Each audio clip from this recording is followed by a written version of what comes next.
दोस्तों, तो आप सभी का स्वागत है आपका अपना YouTube channel Bihar GS academy में। पिछले क्लास में हम लोग पढ़ रहे थे पंजाब में सिख धर्म और सिख राज्य। सिख धर्म में हम लोग सभी 10 गुरु को पढ़ चुके हैं और सिख धर्म में गुरु के बाद नेता का पद आता है और पहला नेता बनते हैं सिख धर्म के बंदा बहादुर। फिर हम लोग आगे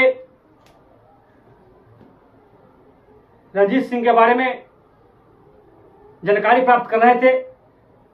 वो रणजीत सिंह जो पंजाब में सिख राज्य की स्थापना किया, उसके बारे में जानकारी प्राप्त कर रहे थे। तो आइए उसके आगे के क्लास को प्रारंभ करते हैं, स्टार्ट करते हैं और पढ़ते हैं। जब बंदा बहादुर के निधन के बाद सिख धर्म में कोई योग्य नेता नहीं था। उसी बीच औरंगजेब की मृत्यु के बाद मुगलों भी काफी कमजोर हो चुका था। इधर सिख धर्म का उत्कर्ष रुक गया, उधर मुगलों पे बार बार विदेशी आक्रमण होने लगा, जिसका फायदा उठाते हुए पंजाब के फैजलपुर के नवाब कपूर सिंह आगे आए और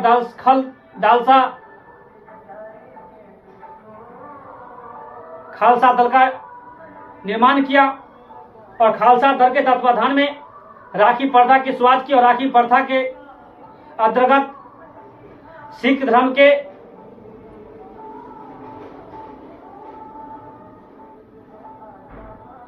के समुदाय के लोगों द्वारा जो फसल हुआ करता था उसका 1/5 भाग खालसा दल में शामिल देना होता था, जिससे कपूर सिंह सिख धर्म के सुरक्षा प्रदान किया करते थे, सैन्य शक्ति को उसे वेतन दिया करते थे। और कपूर सिंह के निधन के बाद दल खालसा का नेतृत्व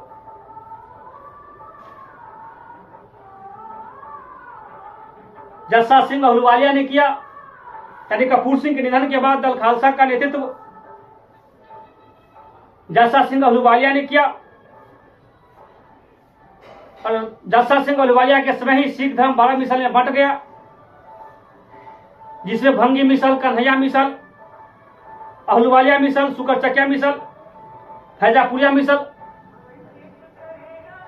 और इन सभी मिसलों में सबसे महत्वपूर्ण मिसल, इन सभी मिसलों में सबसे शक्तिशाली मिसल, इन सभी मिसलों में सबसे पावरफुल मिसल भंगी मिसल था और इन सभी 12 मिसलों में सबसे शक्तिशाली मिसल भंगी मिसल था। लेकिन बात करेंगे सुकरचकिया मिसल का, जिसका संस्थापक चरत सिंह थे और चरत सिंह की मौत के बाद सुकरचकिया मिसल का नेतृत्व महासिंह ने किया और महासिंह के बाद सुकरचकिया मिसल का नेतृत्व रणजीत सिंह ने किया। रणजीत सिंह जो सुकरचकिया मिसल से संबंध रखते थे, काफी लोकप्रिय थे। रणजीत सिंह का जन्म 1780 ईस्वी में हुआ था।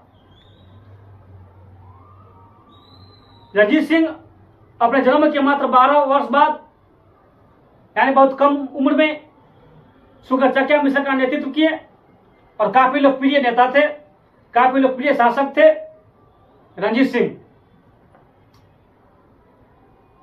सिंह का जन्म महासिंह के यहां हुआ था। अर्थात हम कह सकते हैं कि रणजीत सिंह के पिता महासिंह और महासिंह के पिता चरत सिंह और चरण सिंह के पोता थे रंजीत सिंह। चरण सिंह के पोता रंजीत सिंह जो काफी लोकप्रिय थे, इन्होंने ही पंजाब में सिख राज्य की स्थापना किया। जैसे स्वतंत्रता आंदोलन के समय one man boundary force Gandhi ji को कहा जाता था, और one man boundary force Gandhi ji को लॉर्ड माउंटबेटन के द्वारा कहा गया था, उसी प्रकार पंजाब के सिख राज्य के वन मैन बाउंड्री फोर्स राजा रणजीत सिंह को कहा जाता था। यानी पंजाब के सिख राज्य के वन मैन बाउंड्री फोर्स राजा रणजीत सिंह को कहा जाता है। जब तक पंजाब में राजा रणजीत सिंह रहे, तब तक कोई भी अंग्रेजी कंपनी, कोई भी अंग्रेजी शासक, कोई भी अंग्रेजी हुकूमत पंजाब की तरफ आंख उठाकर नहीं देखा, पंजाब की तरफ पैर बढ़ाने का कोशिश ना किया। और राजा रणजीत सिंह के निधन के बाद, राजा रणजीत सिंह के निधन के 10 वर्ष के अंदर ही अंग्रेजों ने पंजाब को जीत कर ब्रिटिश कंपनी के साम्राज्य में मिला लिया। राजा रणजीत सिंह समझते थे कि हमारा सामना एक मजबूत सेना के साथ होगा, इसलिए राजा रणजीत सिंह को पता था कि हमारा सामना अगर किसी से होगा तो अंग्रेजी कंपनी से होगा, ब्रिटिश ईस्ट इंडिया कंपनी की सेना से होगा, जो काफी मजबूत सेना है। इसलिए राजा रणजीत सिंह ने अपनी सेना का गठन यूरोपीय पद्धति के हिसाब से, यूरोपीय प्रणाली के अनुसार अपनी सेना का गठन किया। और जिस समय अपनी सेना का गठन किया, उस समय एशिया महादेश की सबसे दूसरी शक्तिशाली सेना राजा रणजीत सिंह का सेना था। यानी एशिया महादेश के दूसरा सबसे शक्तिशाली सेना किसी का था तो राजा रणजीत सिंह का था। और बात करेंगे एशिया महादेश की सबसे बड़ी सेना का, सबसे शक्तिशाली सेना का, तो उस समय एशिया महादेश का सबसे शक्तिशाली सेना ब्रिटिश ईस्ट इंडिया कंपनी की सेना हुआ करती थी। वहीं दूसरी सेना राजा रणजीत सिंह की सेना थी। रणजीत सिंह ने अपनी राजधानी लाहौर को बनाया। ऐसे पंजाब में सिख राज्य की स्थापना राजा रणजीत सिंह ने किया, और उस सिख राज्य की राजनीतिक राजधानी लाहौर हुआ करती थी। वहीं सिख राज्य की धार्मिक राजनीति की बात करें, वहीं सिख राज्य की धार्मिक राजधानी की बात करें तो अमृतसर था। सिख धर्म के सबसे बड़ा गुरुद्वारा अमृतसर में ही है। इस सभी को देखते हुए सिख राज्य का सबसे बड़ा धार्मिक राजधानी, सिख राज्य की राजधानी अमृतसर को कहा जाता है, अमृतसर को माना जाता है। रणजीत सिंह ने लाहौर को अपनी राजधानी बनाया और लाहौर को राजधानी बनाकर शासन पर शासन करने लगे। और रणजीत सिंह ने काफी क्षेत्रों को जीतकर अपने साम्राज्य का अधीन मिला लिया। राजा रणजीत सिंह का साम्राज्य बहुत बड़ा साम्राज्य था। इसलिए रणजीत सिंह ने अपने साम्राज्य को चार भागों में बांट दिया। राजा रणजीत सिंह ने अपने साम्राज्य को जो 4 भागों में बांटा वो निम्न है, जैसे पेशावर, कश्मीर, मुल्तान और लाहौर। पेशावर, कश्मीर, मुल्तान, लाहौर, ये 4 प्रांत पंजाब के सिख राज्य का हुआ करता था, जिसे राजा रणजीत सिंह ने अपने साम्राज्य को बड़ा होने के कारण, ताकि सही से शासन प्रशासन चल सके, उसके लिए इन 4 भागों में बांट दिया।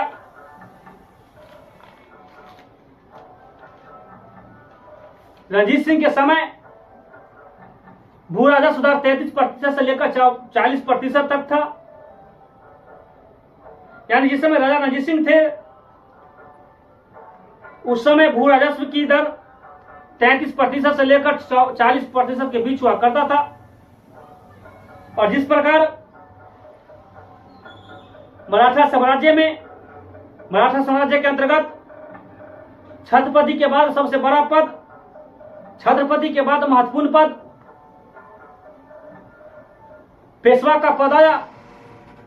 उसी प्रकार रणजीत सिंह के द्वारा स्थापित सिख राज्य में राजा के बाद दूसरा सबसे महत्वपूर्ण पद मुख्यमंत्री का पद आया। रणजीत सिंह एक साम्राज्यवादी प्रवृत्ति का नेता थे, क्योंकि बहुत सारे क्षेत्रों को उन्होंने जीतकर अपने साम्राज्य के अधीन कर लिया, अपने साम्राज्य में मिला लिया। इसी वजह से फ्रांसीसी यात्री विक्टर जाकमा ने रणजीत सिंह को नेपोलियन का उपाधि दिया था। यानी क्वेश्चन बनता है कि रणजीत सिंह को नेपोलियन किसने कहा, रणजीत सिंह को नेपोलियन की संज्ञा किसने दी? तो विक्टर जाकमा ने। और रणजीत सिंह को राजा की उपाधि अफगानिस्तान के शासक जमान शाह ने दिया। राजा रणजीत सिंह को राजा की उपाधि किसने दिया?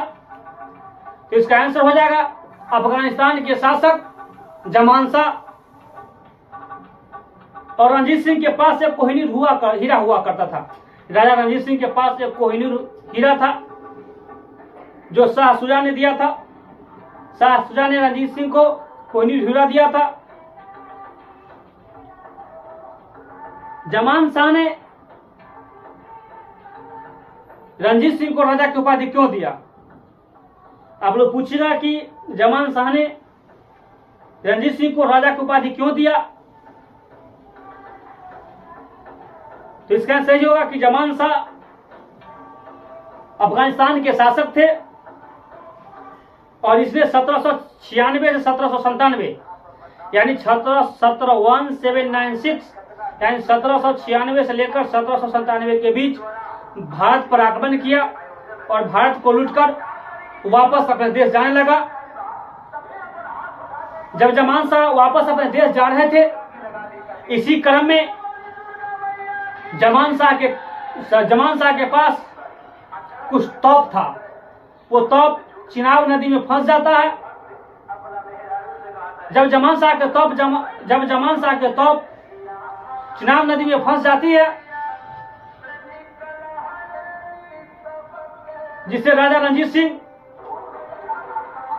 सिंह उस तोप को निकालकर जमान शाह को वापस लौटा देते हैं। इसी वजह से जमान शाह ने राजा रणजीत सिंह को राजा की उपाधि दिया, राजा की उपाधि प्रदान किया।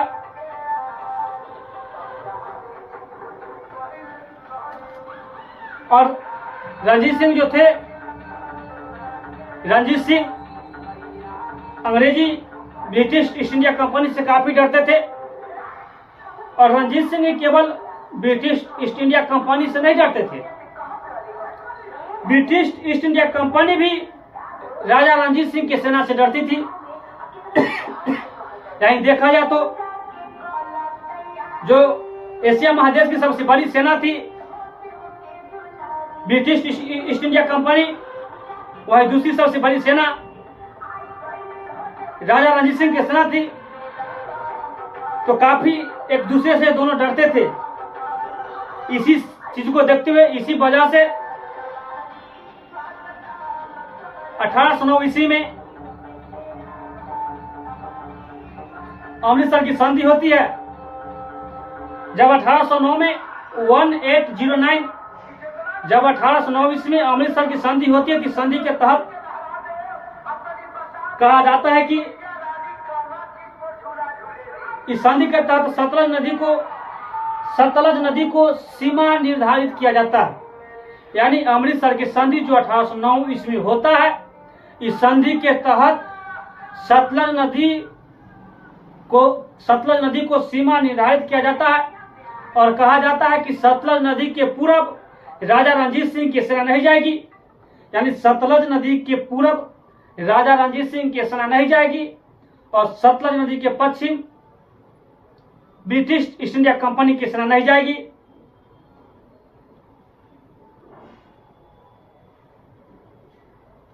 यह समझौता, यह संधि दोनों के बीच 1809 में अमृतसर की संधि के तहत होता है।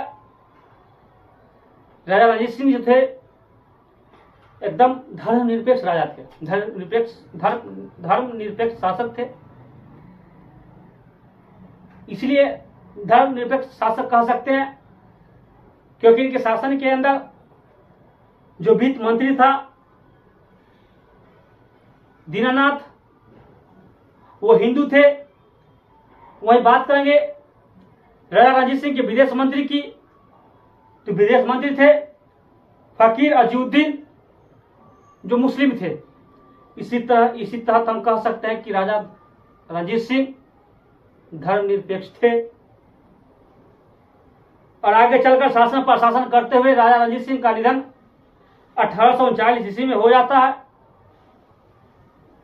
और राजा रणजीत सिंह के निधन के बाद, जब राजा रणजीत सिंह का निधन 1839 1839 जब राजा रणजीत सिंह का निधन 1839 ईस्वी में हो जाता है, तो राजा रणजीत सिंह का उत्तराधिकारी राजा रणजीत सिंह का बेटा खड़ग सिंह बनता है। और खड़ग सिंह 1839 से 1840 तक पंजाब के सिख राज्य का नेतृत्व करते हैं, शासक होते हैं। खड़ग सिंह के बाद खड़ग सिंह का उत्तराधिकारी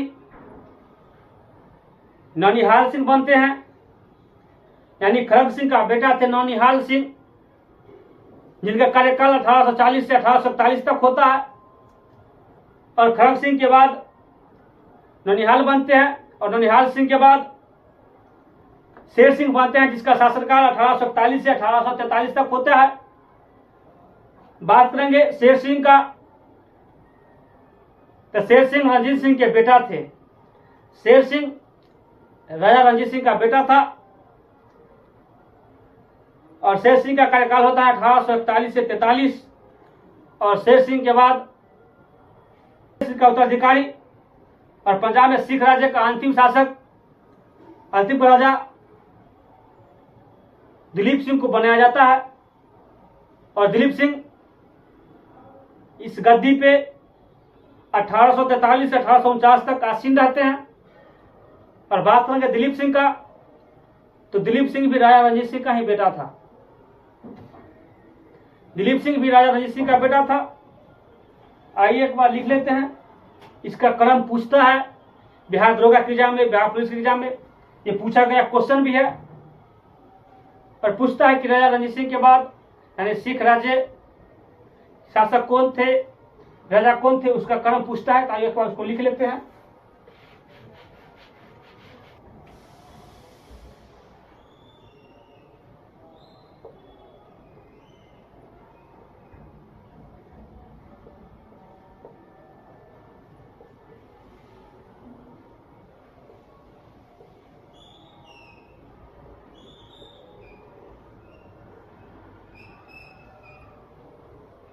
रणजीत सिंह के बाद बनता है खड़ग सिंह।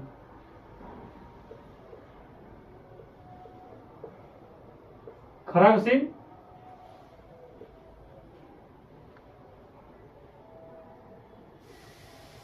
खड़ग सिंह के बाद बनता है इसका बेटा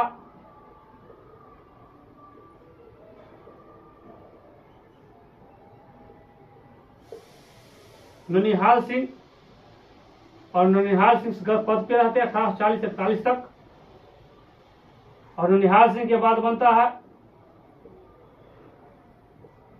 देखिए, दिलीप रणजीत सिंह का बेटा खड़ग सिंह, खड़ग सिंह का बेटा नौनिहाल सिंह, और नौनिहाल सिंह का बाद शेर सिंह, जो 1841 से 1843 तक रहते हैं।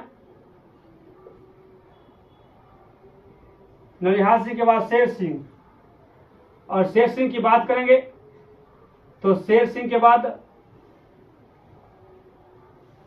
बचता है दिलीप सिंह। दिलीप सिंह जो पंजाब में सिख राज्य का अंतिम शासक होते हैं। जिनका कार्यकाल होता है 1843 से 1843 1849, यानी कि रणजीत सिंह का बेटा खड़ग सिंह का बेटा नौनिहाल सिंह, और नौनिहाल सिंह के बाद शेर सिंह बनते हैं। शेर सिंह जो रणजीत सिंह का बेटा होता है, रणजीत सिंह का बेटा, और दिलीप सिंह भी रणजीत सिंह का बेटा होते हैं, यानी ये दोनों रणजीत सिंह बेटा और खड़ग सिंह का बेटा नौनिहाल सिंह।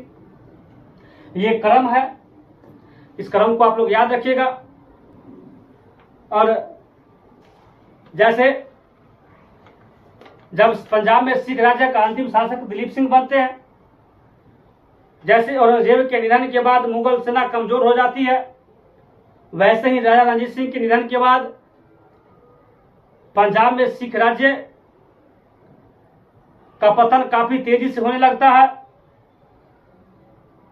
और 1839 से 49 आते आते, यानी 1839 ईस्वी में रणजीत सिंह का निधन होता है। 1839 ईस्वी में रणजीत सिंह का निधन होता है, और रणजीत सिंह के निधन के बाद 1839 यानी कि 1839 में इनका निधन होता है। और रणजीत सिंह के निधन के बाद 1839 से 1849 मात्र 10 साल का गैप है। इसी के अंतराल में 1839 से 49 आते आते सिखों का बुरी तरह पतन हो जाता है। और सिखों का पतन दिलीप सिंह के समय होता है, क्योंकि जिस समय सिखों का पतन होता है उस समय पंजाब के सिख राज्य का शासक यानी राजा दिलीप सिंह होते हैं 1843 से 1849 तक। और पतन होता है दिलीप सिंह के कार्यकाल के दौरान।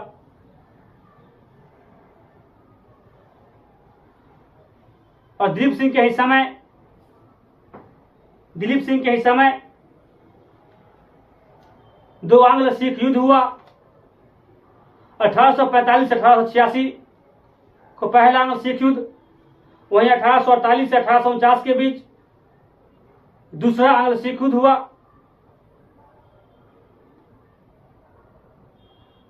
यानी पंजाब के सिख राज्य के सेना के साथ, दिलीप सिंह के सेना के साथ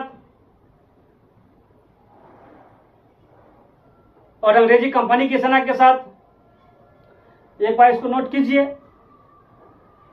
उसके बाद हम लोग आंग्ल सिख युद्ध को समझेंगे।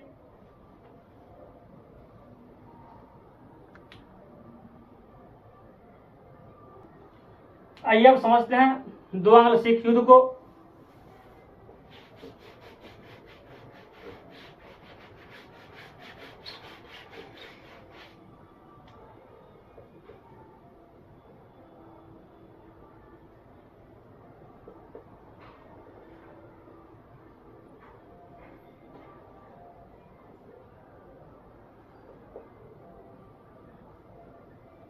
प्रथम आंग्ल सिख युद्ध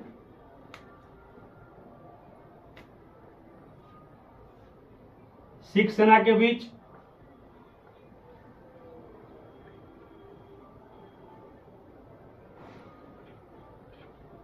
और ब्रिटिश सेना के बीच होता है। और प्रथम आंग्ल सिख युद्ध में सिख सेना की हार और ब्रिटिश सेना की जीत होती है। वही बात करेंगे दूसरे सिख युद्ध का, तो 1848 से 1849 तक होता है। इसमें भी सिख सेना की हार होती है। यानी देखा जाए तो दोनों आंग्ल सिख युद्ध में सिख सेना की हार होती है और ब्रिटिश सेना की जीत होती है। सिख सेना का हार, यानी सिख सेना जो प्रथम आंग्ल युद्ध 1845 से 46 में होता है और दूसरा 1847 से 49 में होता है, दोनों युद्धों में ब्रिटिश सेना की जीत होती है। और बात करेंगे प्रथम आंग्ल सिख युद्ध का। प्रथम आंग्ल सिख युद्ध जब हुआ था उसमें भारत के गवर्नर जनरल थे लॉर्ड हार्डिंग प्रथम। जिस समय सिख युद्ध हुआ था उस समय भारत के गवर्नर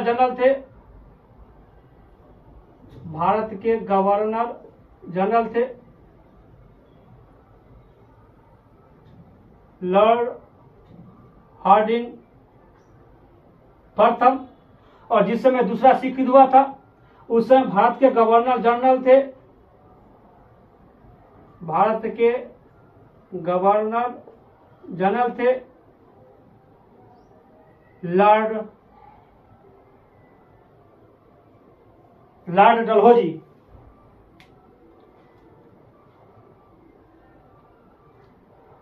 प्रथम सिख युद्ध की समाप्ति 1846 ईस्वी में लाहौर की संधि के तहत हुआ, और इस समय प्रथम सिख युद्ध हुआ उस समय भारत के गवर्नर जनरल थे लॉर्ड हार्डिंग प्रथम। और बात करेंगे द्वितीय सिख आंग्ल युद्ध का। जो द्वितीय आंग्ल सिख युद्ध हुआ 1848 से 1849 के बीच, इसमें भी ब्रिटिश सेना की जीत हुई। और द्वितीय आंग्ल सिख युद्ध के दौरान और कई अन्य युद्ध हो रहा था। जिस समय द्वितीय आंग्ल सिख युद्ध हो रहा था उस समय और अन्य युद्ध हो रहा था, जैसे रामनगर का युद्ध, चिलियावाला का युद्ध, गुजरात का युद्ध, यानी ये सब युद्ध जिस समय द्वितीय आंग्ल युद्ध हो रहा था उस समय ये सब युद्ध भी जारी था और हो रहा था। द्वितीय आंग्ल सिख युद्ध को तोपों का युद्ध भी कहा जाता है। द्वितीय आंग्ल युद्ध में काफी भारी मात्रा में तोपों का प्रयोग किया गया था, इसलिए द्वितीय आंग्ल सिख युद्ध को तोपों का युद्ध कहा जाता है। द्वितीय आंग्ल सिख युद्ध को तोपों का युद्ध कहा जाता है। पहले युद्ध 1846 से समाप्त होता है लाहौर की संधि के तहत, जिसमें ब्रिटिश सेना की जीत होती है, सिखों की हार होती है, और उस समय भारत के गवर्नर जनरल होते हैं लॉर्ड हार्डिंग प्रथम। और जिस समय द्वितीय सिख युद्ध होता है, द्वितीय आंग्ल सिख युद्ध होता है, उस समय भारत के गवर्नर जनरल लॉर्ड डलहौजी होते हैं, और इसमें भी ब्रिटिश सेना की जीत होती है। और जिस समय द्वितीय आंग्ल सिख युद्ध चल रहा होता है उस समय रामनगर का युद्ध, चिलियावाला का युद्ध, गुजरात का युद्ध इत्यादि युद्ध इस द्वितीय सिख आंग्ल युद्ध के दौरान होता है। और द्वितीय आंग्ल सिख युद्ध के दौरान भारत के गवर्नर जनरल लॉर्ड डलहौजी होते हैं। जिस समय द्वितीय आंग्ल सिख युद्ध होता है उस समय भारत का गवर्नर जनरल लॉर्ड डलहौजी होते हैं। लॉर्ड डलहौजी जिसने 1849 ईस्वी में पंजाब को जीतकर ब्रिटिश कंपनी के साम्राज्य में मिला लिया।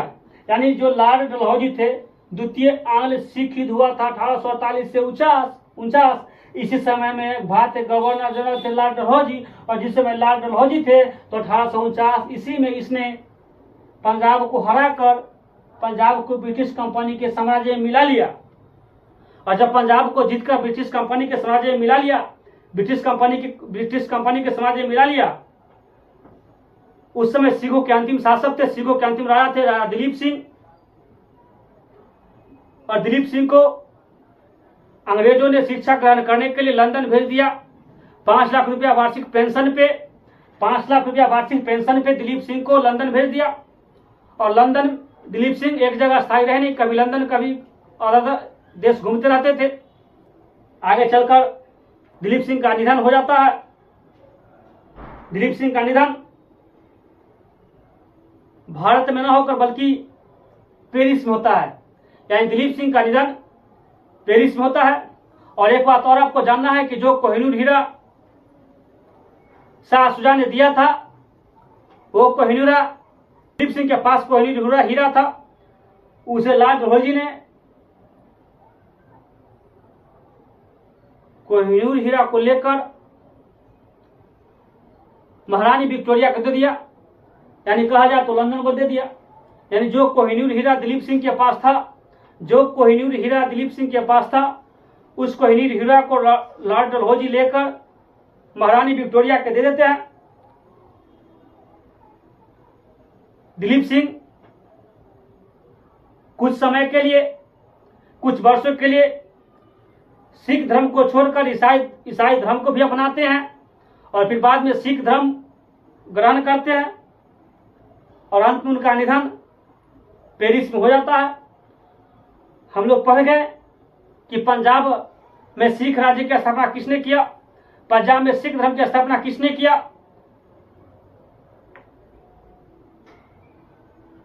और पंजाब को कैसे ब्रिटिश ईस्ट इंडिया कंपनी ने अपने साम्राज्य में मिला लिया? तो 18वीं शताब्दी के भारत में हम लोग पढ़ लिए बंगाल, अवध, हैदराबाद, मैसूर, पंजाब में सिख धर्म और सिख राज्य। इन सभी चीजों को हम लोग पढ़ लिए। तो अब ये चैप्टर, ये टॉपिक होता है समाप्त। कल के क्लास में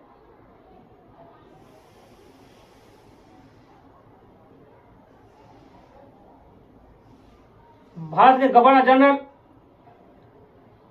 उम्मीद है इस टॉपिक को लेके आएंगे आप सबों के बीच। आप सभी का धन्यवाद। वीडियो अच्छा लगे तो वीडियो को लाइक जरूर करें, चैनल को सब्सक्राइब जरूर करें। आप सब अपना प्यार बनाए रखें। और प्रथमांग सिख युद्ध, द्वितीयांग सिख युद्ध,